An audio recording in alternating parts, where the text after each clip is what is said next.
नमस्कार, किसान समाचार में आपका स्वागत है। मैं हूं साइमा खान। सबसे पहले नजर हेडलाइंस पर।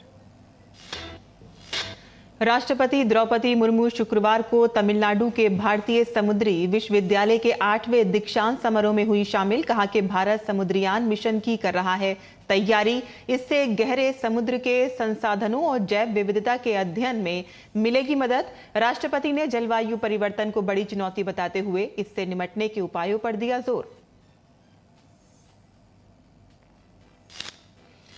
खुले बाजार में गेहूं की उपलब्धता बढ़ाने और गेहूं की कीमतों को स्थिर रखने के लिए सरकार का बड़ा कदम। 1 नवंबर से ओपन मार्केट सेल स्कीम के तहत प्रत्येक बोली लगाने वाले की अधिकतम खरीद मात्रा 100 मीट्रिक टन से बढ़ाकर की गई 200 मीट्रिक टन। प्रति ई नीलामी की भी कुल मात्रा 2 लाख मीट्रिक टन से बढ़ाकर की गई 3 लाख मीट्रिक टन।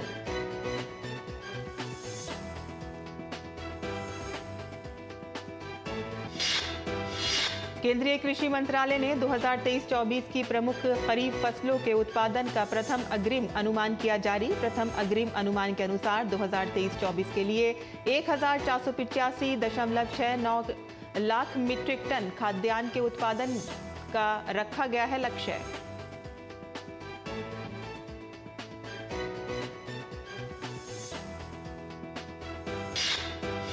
पंजाब में पराली जलाने के मामले बढ़ने के साथ ही दिल्ली एनसीआर में वायु गुणवत्ता सूचकांक खराब से बेहद खराब रहने की जताई जा रही है आशंका। मौसम विभाग ने कहा कि वायु गुणवत्ता में लगातार आ रही है कमी। पंजाब में लगातार बढ़ रही हैं पराली जलाने की घटनाएं।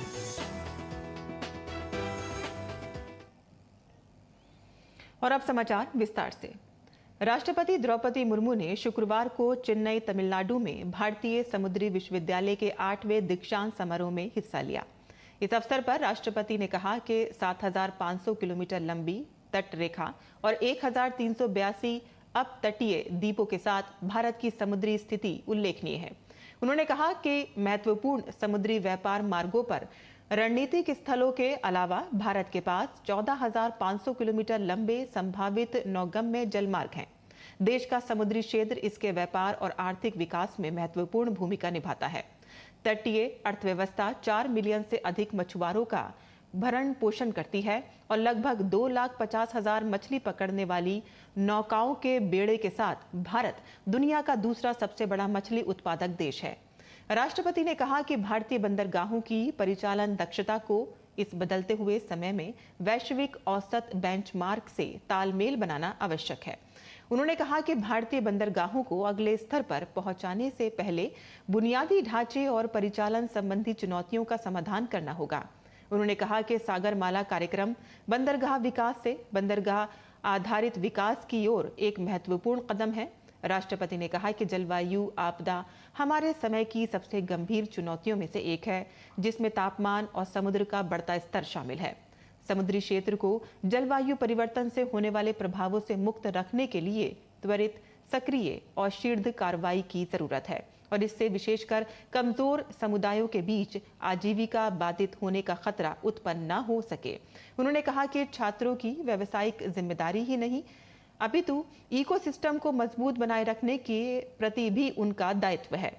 समय की मांग है कि नौवहन सहित समुद्र संबंधी दीर्घकालिक और कुशल गतिविधियों का संचालन किया जा सके। स्वस्थ इकोसिस्टम के लिए समुद्र में अधिक अनुकूल और हरित कार्य प्रणालियों को अपनाना भी आवश्यक है।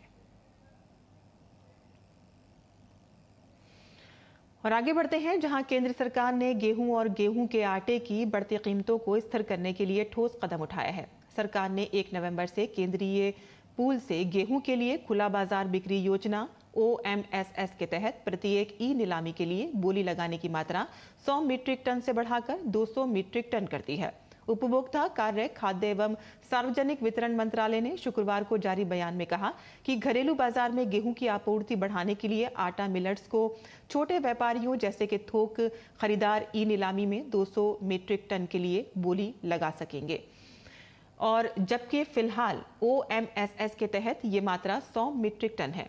मंत्रालय ने यह कदम खुले बाजार में गेहूं की उपलब्धता बढ़ाने और गेहूं की कीमतों को स्थिर रखने के लिए उठाया है। मंत्रालय ने कहा है कि देश में प्रत्येक ई नीलामी में पेश की जाने वाली गेहूं की कुल मात्रा भी 2 लाख मीट्रिक टन से बढ़ाकर 3 लाख मीट्रिक टन कर दी गई है।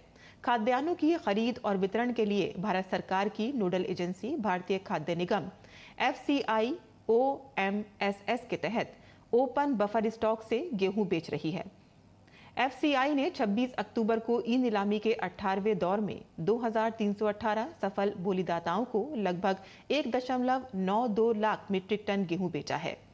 FCI इन वस्तुओं की खुदरा कीमतों को नियंत्रित करने के लिए साप्ताहिक ई नीलामी के माध्यम से 28 जून से OMSS के तहत आटा मिलर्स और छोटे व्यापारियों जैसे कि थोक खरीदारों को केंद्रीय पूल से गेहूं और चावल बेच रही है। देश भर के 444 डिपो के करीब 2.01 लाख मीट्रिक टन गेहूं बिक्री के लिए पेश किया गया और इसके तहत ई नीलामी में 2763 सूचीबद्ध खरीदारों ने भाग लिया।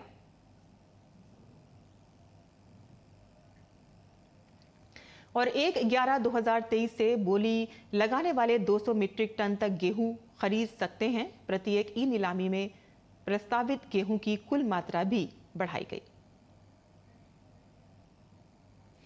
कृषि और किसान कल्याण मंत्रालय ने वर्ष 2023-24 की प्रमुख खरीफ फसलों के उत्पादन के प्रथम अग्रिम अनुमान जारी कर दिए हैं। प्रथम अग्रिम अनुमान के अनुसार 2023-24 के लिए खाद्यान्न का कुल अनुमानित उत्पादन 1485.69 लाख मीट्रिक टन LMT है। इसमें चावल 1063.13 लाख मीट्रिक टन, मक्का 224.82 लाख मीट्रिक टन, तूर 34.21 लाख मीट्रिक टन, मूंग की दाल 14.05 लाख मीट्रिक टन, उड़द 15.05 लाख मीट्रिक टन।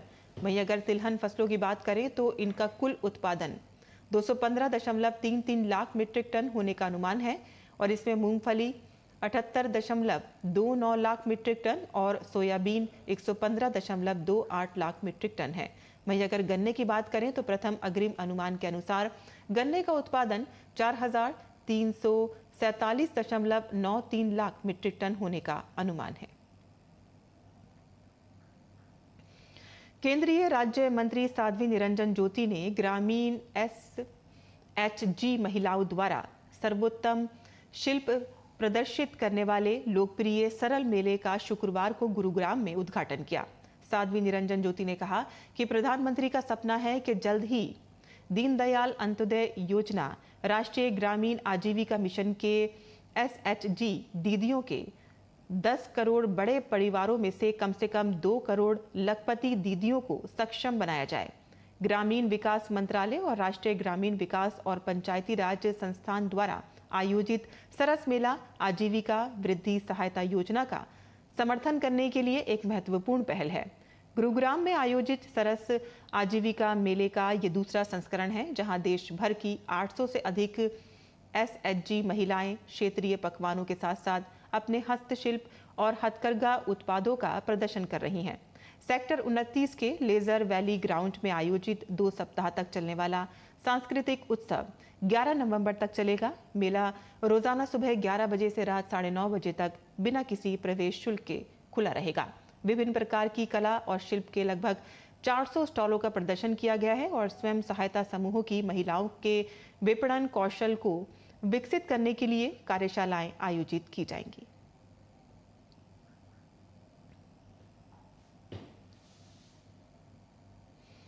तमिलनाडु नीलगिरी में फूलों की खेती करने वाले किसानों को काफी मुश्किलों का सामना करना पड़ रहा है।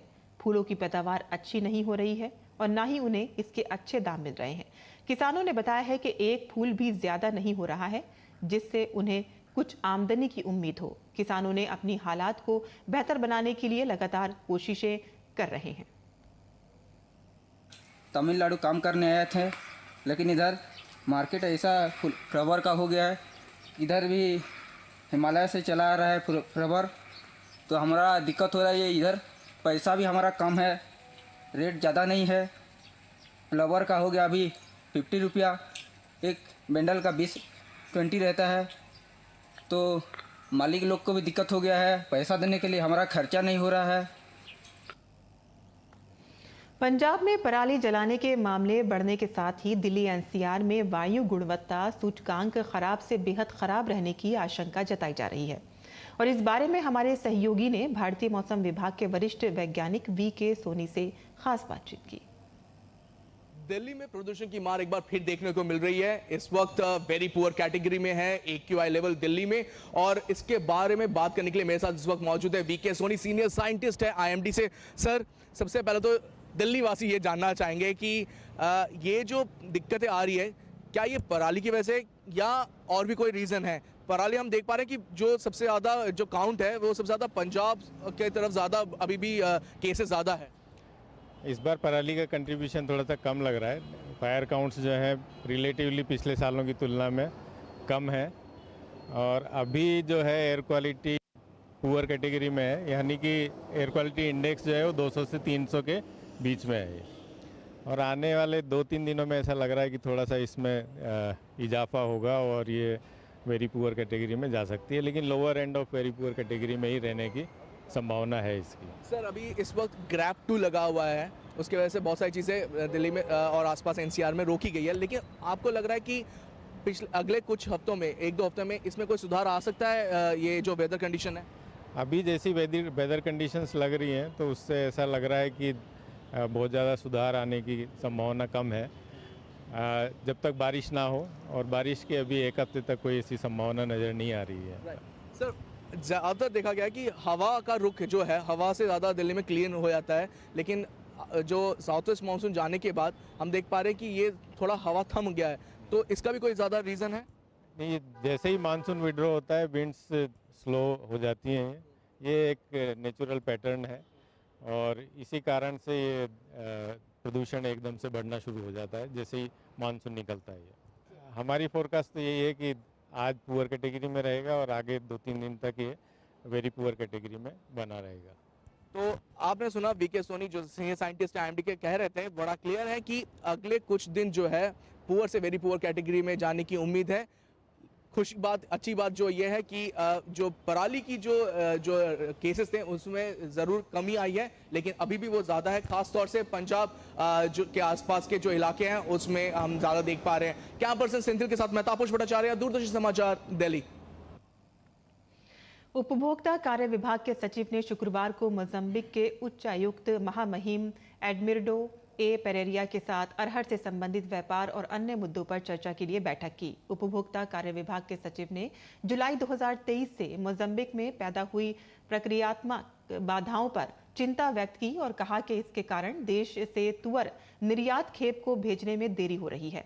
उन्होंने उच्चायुक्त से मोजाम्बिक से तुअर के निर्बाध निर्यात को सुनिश्चित करने के लिए ठीक उस रूप में हस्तक्षेप करने का अनुरोध किया जैसा भारत सरकार ने आयात को सुचारू और निर्बाध बनाने के लिए आवश्यक नीतिगत उपाय किए हैं। इस संबंध में उपभोक्ता कार्य विभाग के सचिव ने महामहिम एडमिरडो ए पेरेरिया को मोजाम्बिक बंदरगाहों पर मंजूरी की प्रतीक्षा कर रहे तुअर निर्यात खेप के बारे में जानकारी दी तथा इसकी शीघ्र मंजूरी की आवश्यकता पर बल दिया। इस बात पर भी जोर दिया गया कि तुअर के व्यापार के लिए द्विपक्षीय समझौता ज्ञापन को बराबर रखने की जरूरत है, क्योंकि ये दोनों देशों के उत्पादों और उपभोक्ताओं के प्रति भारत और मोजाम्बिक की प्रतिबद्धता का प्रतीक है। उच्चायुक्त महामहिम एडमिरडो ए पेरेरिया ने मोजाम्बिक में समग्र कृषि इकोसिस्टम के लिए भारत और मोजाम्बिक के बीच व्यापार संबंधों के महत्व पर जोर दिया। उन्होंने आश्वासन दिया है कि तुअर व्यापार से संबंधित मौजूदा मुद्दों को हल करने और मोजाम्बिक से भारत में तुअर निर्यात के सुचारू प्रवाह को सुनिश्चित करने के लिए आवश्यक कदम उठाए जाएंगे। और किसान समाचार में अब बात करते हैं मंडी भाव की, और आइए देखते हैं कि क्या रहा देश भर की मंडियों का भाव।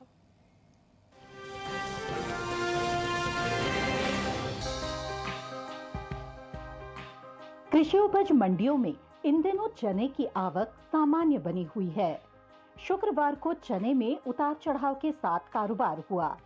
एग्मार्टनेट के मुताबिक गुजरात की धोल मंडी में 26 अक्टूबर को चने का भाव रहा 5,160 रुपए, जो 27 अक्टूबर को 130 रुपए चढ़कर 5,290 रुपए क्विंटल हो गया।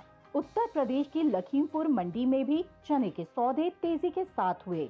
यहाँ 26 अक्टूबर को चने का भाव था 6,290 रुपए, जो कि 27 अक्टूबर को 30 रुपए बढ़कर 6,320 रुपए क्विंटल हो गया। जबकि राज्य की बदायूं मंडी में चने के कारोबार में नरमी का रुख रहा। यहां 26 अक्टूबर को चने का भाव रहा 5,950 रुपए। 27 अक्टूबर को इसमें 20 रुपए की सुस्ती आई और भाव 5,930 रुपए क्विंटल रह गया। राजस्थान की जयपुर मंडी में भी इस दौरान चने में कमजोरी देखने को मिली। यहां 26 अक्टूबर को चने का भाव था 5,645 रुपए। 27 अक्टूबर को इसके सौदे 4 रुपए गिरकर 5,641 रुपए क्विंटल पर हुए। वहीं बात पैदावार की करें तो घरेलू स्तर पर रबी चने की पैदावार में कुछ कमी देखने को मिल सकती है। साल 2022-23 के दौरान देश में चने की उपज 135,43,000 टन होने का अनुमान जताया गया है, जबकि बीते साल इस दौरान रबी चने की उपज 135,44,000 टन रही थी। घरेलू स्तर पर इस साल कुल दलहन की पैदावार अच्छी होने का अनुमान जताया गया है। कृषि मंत्रालय के तीसरे अग्रिम अनुमान के मुताबिक देश में साल 2022-23 के दौरान कुल दलहन की पैदावार 275,04,000 टन होने की उम्मीद है, जो पिछले साल 273,02,000 टन थी।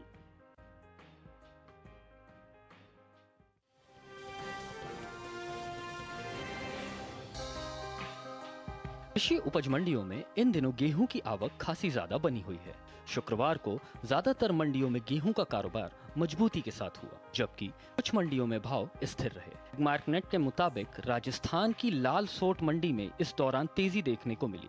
यहां 26 अक्टूबर को गेहूं का भाव था 2,450 रुपए, जो 27 अक्टूबर को 150 रुपए चढ़कर 2,600 रुपए प्रति क्विंटल हो गया। इसी तरह राज्य की जयपुर मंडी में 26 अक्टूबर को गेहूं का भाव रहा 2,506 रुपए, जो 27 अक्टूबर को 50 रुपए बढ़कर 2,555 रुपए हो गया।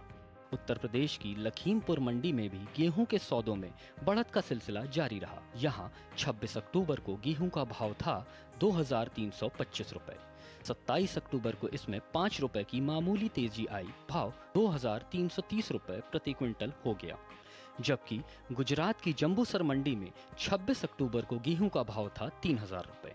27 अक्टूबर को इसके सौदों में कोई बदलाव नहीं नजर आया और भाव 3,000 रुपए पर ही टिका रहा। इस साल देश में घरेलू स्तर पर गेहूं की पैदावार रिकॉर्ड स्तर पर जा सकती है। कृषि मंत्रालय की ओर से जारी अग्रिम अनुमान के मुताबिक साल 2022-23 के दौरान देश में गेहूं की उपज 1,127.43 लाख टन अनुमानित है, जो पिछले साल के उत्पादन की तुलना में 50.1 लाख टन अधिक है। जबकि बीते साल इस दौरान देश में गेहूं की पैदावार 1,077.42 लाख टन रही थी।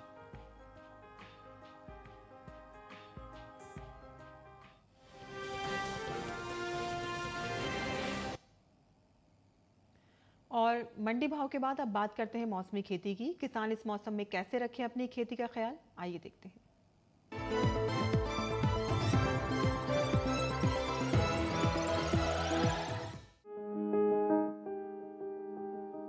मध्य प्रदेश के किसान मक्के की कटाई करें, साथ ही मक्के के खेत से जल निकासी का प्रबंध कर लें। किसान सोयाबीन की कटाई कर सकते हैं। सोयाबीन के खेत से पानी की निकासी की उचित व्यवस्था करते रहें। यहीं धान के खेत से खरपतवार निकाल लें। अभी टमाटर और बैंगन के खेत से जल निकासी का प्रबंध कर सकते हैं। टमाटर और बैंगन के खेत की देखभाल करते रहें। बैंगन के खेत में जरूरी उर्वरक का प्रयोग करें। इसके अलावा किसान लाल मिर्च के खेत से पानी की निकासी की उचित व्यवस्था करें। साथ ही लाल मिर्च के खेत में जरूरी उर्वरक डालें। मध्य प्रदेश में भिंडी और पालक के खेत में जरूरी उर्वरक का इस्तेमाल कर सकते हैं। छत्तीसगढ़ में धान के खेत में जरूरी उर्वरक का प्रयोग कर लें। धान के खेत से जल निकासी का प्रबंध कर सकते हैं। धान के खेत से घास फूस निकाल लें। किसान धान के खेत में पर्याप्त नमी बनाए रखें। यहाँ उड़द और मूंग की कटाई करें। इसके साथ ही उड़द और मूंग के खेत से पानी की निकासी की व्यवस्था कर लें। इस समय टमाटर और लाल मिर्च की बुआई करें। टमाटर और लाल मिर्च के खेत से खरपतवार निकाल सकते हैं। छत्तीसगढ़ में शिमला मिर्च और बैंगन भी बोएं। अभी फूल गोभी की बुआई कर लें। किसान पत्ता गोभी की बुआई करते रहें। यहीं किसान मटर की बुआई भी कर लें। मटर में जरूरी उर्वरक का भी इस्तेमाल करें।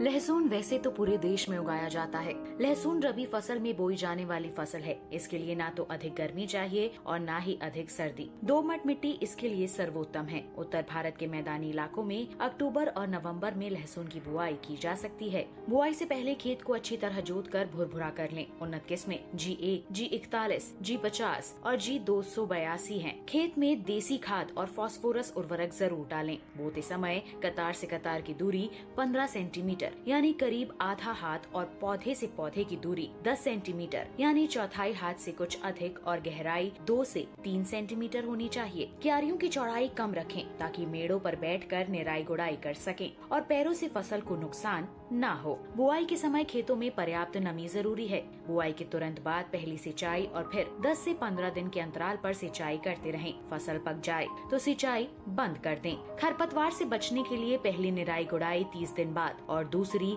60 दिन बाद करें। साथ ही पेंडामेंथलिन की 3.5 लीटर मात्रा प्रति हेक्टेयर की दर से छिड़कें। लहसुन में थ्रिप्स नामक कीट के हमले का खतरा रहता है। इससे बचाव के लिए मेलाथियन की 1 मिलीलीटर 1 लीटर पानी के हिसाब से मिलाकर प्रभावित हिस्से पर छिड़कें। दवाओं का इस्तेमाल आखिरी विकल्प के रूप में ही करें।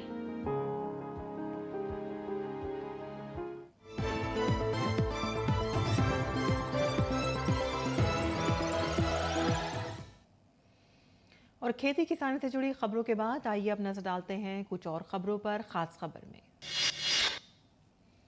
प्रधानमंत्री नरेंद्र मोदी ने शनिवार को वीडियो कॉन्फ्रेंसिंग के माध्यम से 51,000 से अधिक नए कर्मियों को नियुक्ति पत्र वितरित किए। इस अवसर पर प्रधानमंत्री ने उन्हें संबोधित भी किया। रोजगार मेले का आयोजन देश भर के 37 स्थानों पर किया जा रहा है। उपराष्ट्रपति जगदीप धनखड़ आंध्र प्रदेश के दौरे पर हैं। जगदीप धनखड़ को आंध्र प्रदेश विशाखापट्टनम हवाई अड्डे पर गार्ड ऑफ ऑनर दिया गया। केंद्रीय मंत्री अनुराग सिंह ठाकुर हिमाचल प्रदेश के दौरे पर हैं। केंद्रीय मंत्री ने आज हमीरपुर में नगरपालिका कार्यकर्ताओं के आवास का दौरा कर स्थानीय जनता से जनसंवाद किया। केंद्रीय मंत्री ने विपक्षी गठबंधन पर निशाना साधते हुए कहा कि विपक्षी गठबंधन के कारनामे काले हैं। केंद्रीय मंत्री धर्मेंद्र प्रधान ने मेरी माटी मेरा देश अभियान के तहत विशेष ट्रेन अमृत कलश यात्रा को हरी झंडी दिखाई। इस मौके पर उन्होंने कहा कि प्रधानमंत्री के आह्वान से देश के सभी गांव शहरों वीरों की भूमि से मिट्टी संग्रह का अभियान समाप्त हो रहा है। आजादी का अमृत महोत्सव के अंतर्गत चंडीगढ़ के टैगोर थिएटर में मेरी माटी मेरा देश अमृत कलश यात्रा का आयोजन किया गया। इस दौरान पंजाब के राज्यपाल बनवारी लाल पुरोहित मुख्य अतिथि के तौर पर शामिल हुए। समारोह में देशभक्ति थीम पर फोटो प्रदर्शनी का भी आयोजन किया गया। आम आदमी पार्टी ने राजस्थान विधानसभा चुनाव के लिए 21 उम्मीदवारों की दूसरी सूची की घोषणा की है। आपकी दूसरी लिस्ट में बीकानेर पश्चिम से मनीष शर्मा को टिकट दिया गया है। बहरोर से हरदान सिंह गुर्जर को उम्मीदवार बनाया गया है। संचोर से रामलाल बिश्नोई, खानपुर से दीपेश सोनी को जगह मिली है। छत्तीसगढ़ के जगदलपुर में एक होटल के कमरे में विदेशी नागरिक का शव मिला है। मृतक की पहचान इटली निवासी मोरी फ्रांसिस्को के रूप में हुई है। मृतक पेशे से इंजीनियर था और नगरनार NMDC स्टील प्लांट में अपनी सेवाएं देने पहुंचा था। पुलिस ने विदेशी नागरिक की मौत की जांच शुरू कर दी है। वायु गुणवत्ता और मौसम पूर्व अनुमान तथा अनुसंधान प्रणाली यानी कि सफर के रिपोर्ट में कहा गया है कि राजधानी दिल्ली और इसके आसपास के इलाकों में वायु गुणवत्ता स्तर खराब स्थिति में है। इन इलाकों में औसत वायु गुणवत्ता सूचकांक 250 से अधिक है, जो सेहत के लिए सही नहीं है। किसान समाचार में आज के लिए बस इतना ही। अनुमति दें। नमस्कार।